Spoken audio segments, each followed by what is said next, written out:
What does it mean to be a British Hindu today? To live, work, and thrive in a land far from where our ancestors once called home. We've come a long way from cramped flats and factories. We've built careers, communities, and homes. We've climbed the ladders of education, law, and business. But there's more to this story, one of resilience, sacrifice, and an unshakable belief in our values. Today, British Hindus make up just 1.7% of the population. Yet, we are a community defined by achievement, law-abiding, hardworking, and educated. Our prison population stands at just 0.04%. More than half of us hold degrees, with 34% in professional occupations, some of the highest rates in the nation. We're amongst the healthiest communities in Britain, with 87.8% reporting good health. We've made our mark as professionals, business owners, and some of the highest taxpayers in the country. Hindus have become a formidable asset to the UK. Yet, for every statistic of success, there is an untold story of struggle.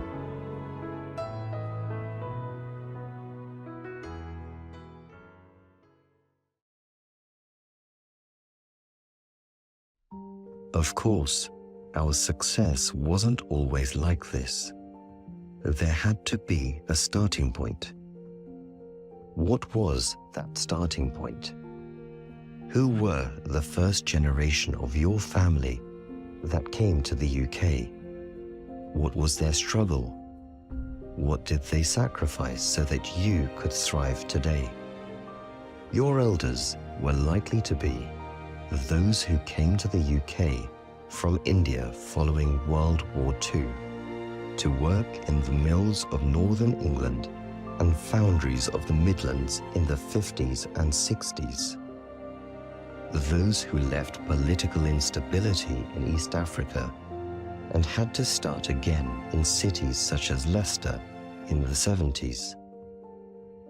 Those who left as refugees in war, that is, from East Pakistan in the 70s, Sri Lanka in the 80s, and Afghanistan in the 2000s. Those who had to flee Kashmir in the 90s and are still awaiting their return. And those who left British India or Nepal to serve in the British Army.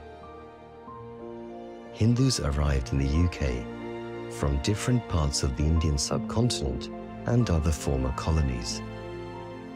Though the circumstances of their arrival vary, those first migrants share stories of personal sacrifice, resourcefulness, and hard work. Moreover, they all had a common vision, a better life for us, their grandchildren and great-grandchildren. Our elders worked long and extra hours, lived in cramped and cold conditions, and had very frugal lives.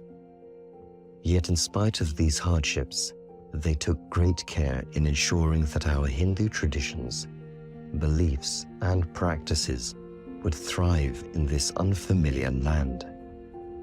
Therefore, despite living in rented accommodation, often sharing with other families, our elders managed to save funds to establish the first mandirs in Britain.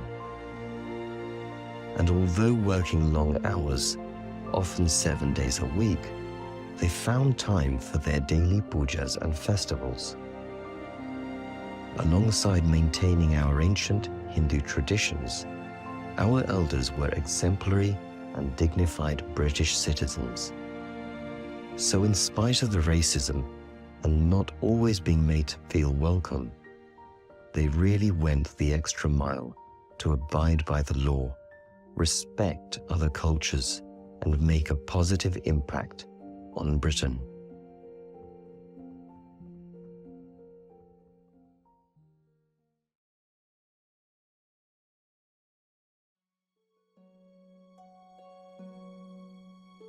may be a surprise to know that Britain was not the first place where our elders had settled when they left the Hindu homeland. The story of Hindu resilience in the diaspora begins with those first migrants who went to countries in the Caribbean, Mauritius, Fiji, South Africa, and Malaysia as indentured laborers.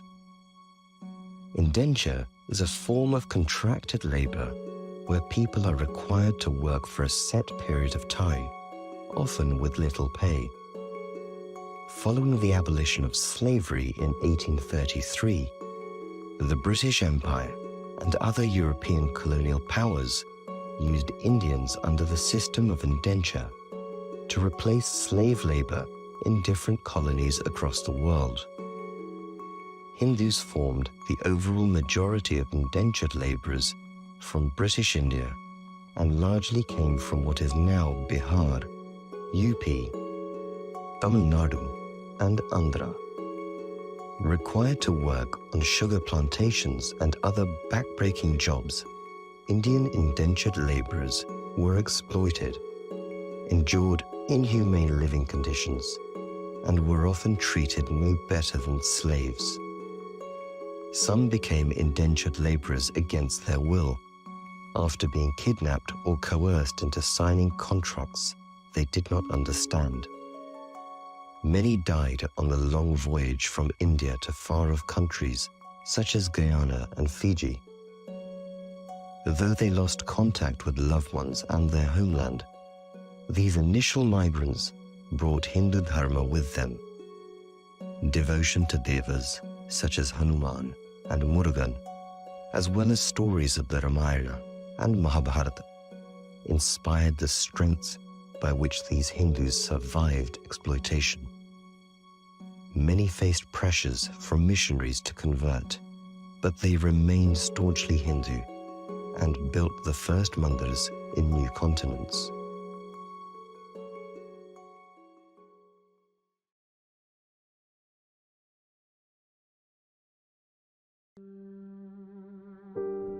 The story of Hindu resilience did not start when our elders left the shores of Bharat.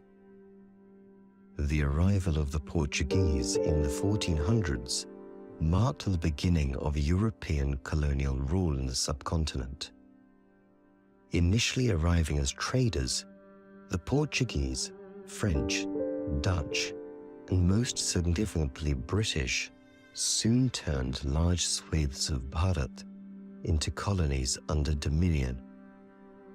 Under European rule, our forefathers experienced economic, physical, and political exploitation, whilst the Portuguese in Goa used torture and other very violent means to subjugate Hindus. Elsewhere, the British used political policies and divide and rule tactics to undermine our civilization. This period was marked by many man-made famines, high taxes, wars, and massacres. The period of British rule culminated in the violent partition of our sacred and ancient homeland into the Republic of India and the west and east wings of Pakistan.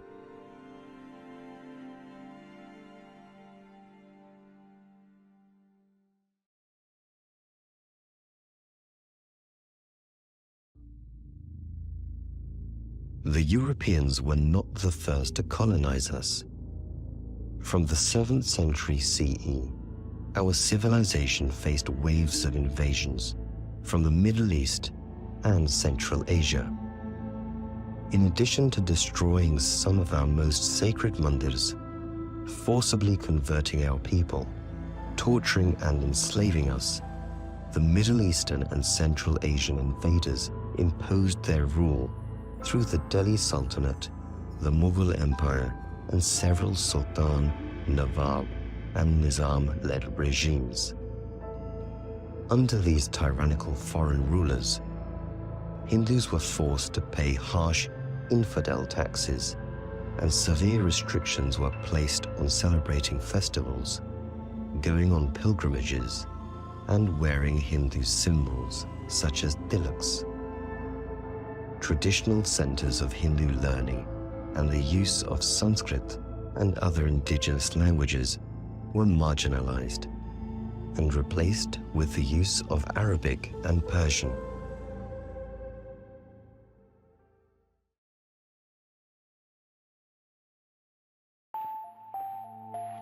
Over 1,000 years of invasion and hostile foreign rule, many attempts were made to destroy the Hindu identity.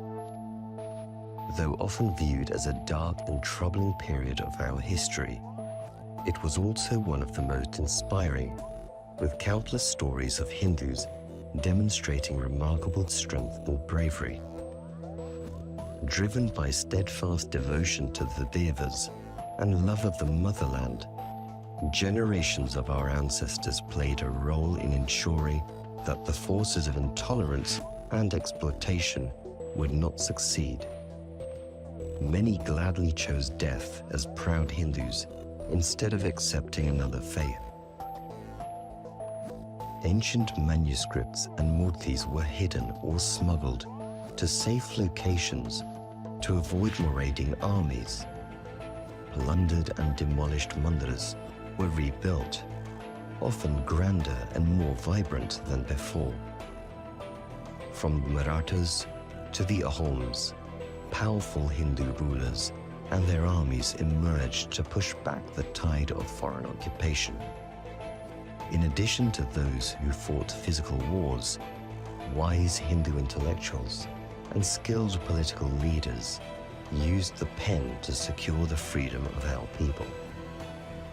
Generations of struggle culminated in 1947 with the birth of the Indian Republic, where today over 1 billion Hindus live.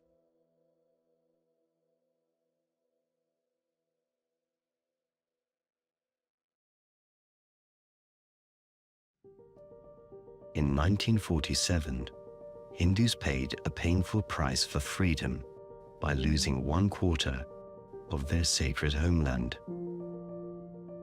The millions of Hindus who decided to stay in what is now Bangladesh, Pakistan, and Afghanistan have endured decades of persecution, institutional discrimination, kidnapping, forced conversion, and murder.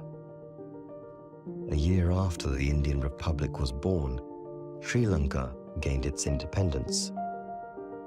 Here, a long civil war led to the killing of thousands of innocent Hindus and displacing others, wherever today Hindu identity is routinely targeted by forces of intolerance.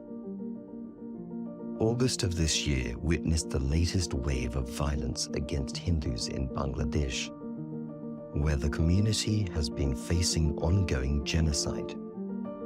In addition to targeted killings and rapes, we are continuing to hear reports of ongoing attacks on Hindu homes, businesses, and mandirs.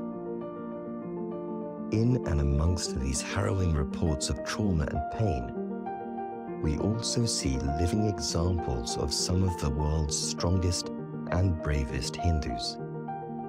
Despite pressures to convert, persecution, and facing crippling poverty, the inspiring Hindus living in countries such as Bangladesh still stand tall, refusing to abandon their ancient traditions and identity.